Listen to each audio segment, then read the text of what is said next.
Vamos ahora a la novedad que presentó esta semana, el bono de 5.000 pesos, ¿no? Artemio, ¿qué tenés para decir al respecto? Bueno, es un bono compensatorio, yo creo que de todas maneras sigue siendo escaso el nivel de remuneración de jubilaciones y pensiones mínimas, y lo digo en función de datos concretos que ha suministrado el INDEC sobre distribución del ingreso. La verdad que durante la pandemia la distribución ha empeorado notablemente. Siguiendo el ritmo de empeoramiento a nivel internacional, hoy tenemos que el 10%, mira, vamos a hacer un análisis muy concreto que creo que me releva de todo comentario. El 20% que más gana recibe el 50% del ingreso. El 20% que menos gana durante la pandemia, el 4%.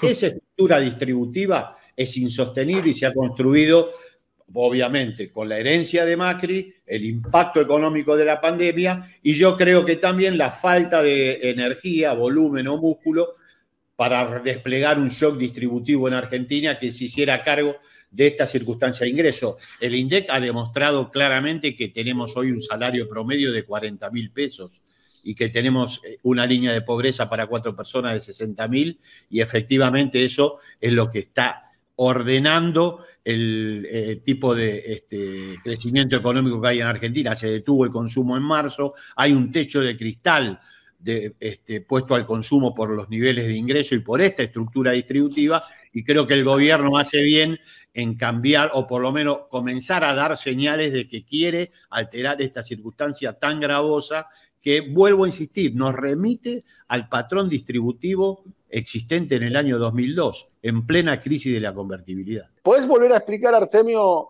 lo que dicen ustedes los sociólogos, lo de los deciles? ¿Cómo son los dos deciles de abajo? El 20%. Distribuida los deciles de arriba. Sí, distribuida la población en 10%, por escala de ingreso per cápita familiar. La población se distribuye en deciles y se observa con cuánto participa cada decil, o bueno, podés unir decil el 20%, el 30%, no interesa, con cuánto participa del total del ingreso generado. Y la conclusión es esa: el 10% participa con el 1.4 y el más pobre, y el más rico con el 32.7. Si vamos al 20%, teníamos lo que comparábamos: 50% de participación para el 20% más rico contra un 4% del 20% más pobre. 4% que implica, obviamente, situación de pobreza y merodear la línea de indigencia. Para resumirlo, Daniel, lo que está diciendo Artemio es que más o menos 11 millones de argentinos se llevan el 50% de lo que se produce en el país. Y otros 11 millones de argentinos se llevan el 4% de lo que se produce en el país. ¿Te imaginás? No hemos logrado sortear la concentración del ingreso que se produjo a nivel planetario tras la pandemia. A diferencia de 2008, 2011, cuando se revirtió esta situación entre lo que pasaba en el mundo y lo que pasaba en Argentina. Pero si me permiten volver un poquito a lo que presentó Fernanda Raberta también, ¿no? Porque nosotros veníamos diciendo que la fórmula iba a funcionar en el mediano plazo, pero que era necesario acompañarla en el mientras tanto. Bueno, esto es lo que ha sucedido en esta situación, así que a mí me pone muy contento. ¿Y los 5.000 pesos son un shock distributivo o un paliativo reparativo? Un paliativo. Es un paliativo que forma parte de una mejora instantánea en la distribución en este momento. Pero ¿representa una mejora en la capacidad o una reparación en la capacidad? O sea, ¿restituye tu capacidad perdida o te da una capacidad nueva? No, se acerca a compensar. Hay que acordarse que hay que compensar desde hace 6 años, ¿no? Caídas. Entonces empieza a compensar eso. Pero me gustó mucho cómo lo presentó Fernanda, porque ella habló de ya habíamos tenido una fórmula que repusimos, o sea, conectar esto que Cristina llamó volver a los tiempos felices, usó una expresión muy linda en eso. Me parece que la forma en que Fernanda con el presidente presentaron esto tiene que ver con esa conceptualización y en ese sentido creo que es importante. Y ojalá estos 5.000, para que poder redondear tu pregunta, Daniel, se conviertan en algo permanente, ¿no? Y con respecto a los tiempos felices, Amado, Daniel, yo querría decir algo, que un país tenga 32.4% de apropiación de ingresos del 10% más rico contra apenas 1.4% del más pobre, es un país que está en condiciones de convulsión social como en toda la región. Solo no se produce porque la que coordina expectativas es la presencia de Cristina Kirchner en el Ejecutivo. Ante las actuales carencias socioeconómicas, las expectativas populares, el recuerdo de esos días felices. Coordinar expectativas. Es Cristina Fernández. Y coordinar expectativas es que la gente no salga a la calle y no haya las protestas que hoy signan todo el continente. Precisamente por el patrón distributivo que existe en todos y cada uno de los países desquiciados por el neoliberalismo en el continente americano. Sí, en particular, esto que dice Artemio me parece que es central, ¿no? Vos fíjate, Colombia, Perú y Chile han sido los 3 modelos que presenta el consenso de Washington, el modelo neoliberal. Los países modelo y ejemplo. Bueno, los 3 con una situación socioeconómica imposible de sostener en el tiempo. Ese es el daño que ha hecho el sistema que representa a Macri en la Argentina, ¿no? Entonces, en términos de tiempos electorales es muy importante resaltar esto para entender un poco más el rol de el Frente de Todos y en particular lo que representa CFK en términos de posibilidades de mejoras a futuro. Esto que Artemio llama coordinación de expectativas, sin ningún lugar a duda, sin la presencia de CFK es muy difícil que no se estén produciendo situaciones como la de esos países, porque lo que se está marcando es que hay un futuro para recorrer desde lo popular en la República Argentina. Y lo otro que quería agregar es una discusión que hubo a principio de la pandemia, puesta en términos de CISEC y el coreano, si querés, a escala global, donde CISEC decía, bueno, la pandemia va a terminar con el capitalismo, y algunos nos permitíamos disentir rotundamente con esa visión, porque desde la experiencia, nosotros que vivimos 2008-2011 en lugares de mucha responsabilidad, vimos cómo el sistema capitalista financiero concentrado se mueve en ese contexto y cómo siempre saca ventaja escondido en un discurso falaz. Y temíamos que eso podía pasar en esta situación y efectivamente volvió a suceder, con lo que ha hecho Pfizer y otros laboratorios y los países centrales en apropiarse de las vacunas y buscar condiciones leoninas en cómo venderlas. En términos menos evidentes, con la distribución del ingreso global que ha empeorado durante la pandemia. Entonces me parece muy importante para la militancia, para la dirigencia, entender que ningún bichito va a terminar con la situación de injusticia. Solamente el compromiso, la construcción política y la organización popular van a ser capaces de terminar con estos niveles de injusticia que en la pandemia se han acrecentado, no han disminuido. Bueno, estamos terminando. Coordinación de expectativas en términos positivos como atributo, porque le da una salida política a la situación caótica que estamos viviendo en términos distributivos, no en términos negativos, no en términos de frenar, sino en potenciar una salida política ordenada. Claro. La pregunta que plantea Máximo Kirchner en la Cámara de Diputados, Amado, es si se puede pagar la deuda esta en 10 años, ¿no? Marcando, si se quiere, un punto de vista con respecto a cómo se debe negociar la deuda, Amado.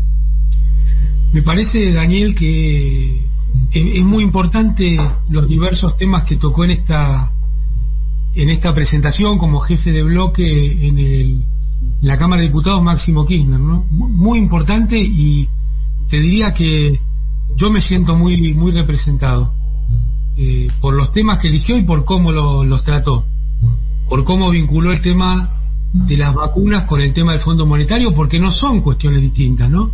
Son imposiciones del sistema global, ya sea por medio de empresas concentradas como Pfizer, ya sea por los organismos supuestamente cooperativos, multinacionales, como el Fondo Monetario, le hacen a los países como la Argentina que todavía no tiene un nivel de desarrollo como en los países que se industrializaron durante el siglo XVIII y XIX. Entonces me parece muy importante cuando él habla de la autodenigración. Él usó otra palabra,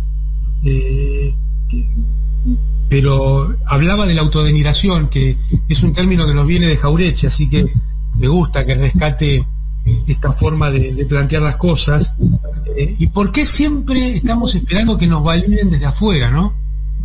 Y me llamó la atención cómo él tocó algo que a mí en su momento lo pienso exactamente a cómo lo dijo. A mí no importa lo que haga Biden y lo que diga Biden, que necesito que Biden diga algo para pensar que está bien lo que hace Argentina o mal, de ninguna manera. Me gustó mucho que lo haga así. Y fíjate que esto también pasa hasta con el mundo universitario, ¿no?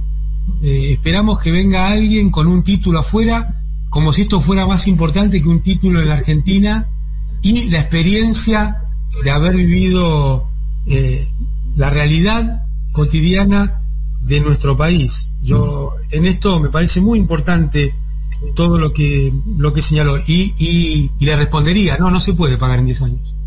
No se puede pagar en 10 años si no es a costa del ingreso, es decir, de la vida material de millones de argentinas y argentinos. No se puede pagar en 10 años si no es a costa de la posibilidad de industrializarnos.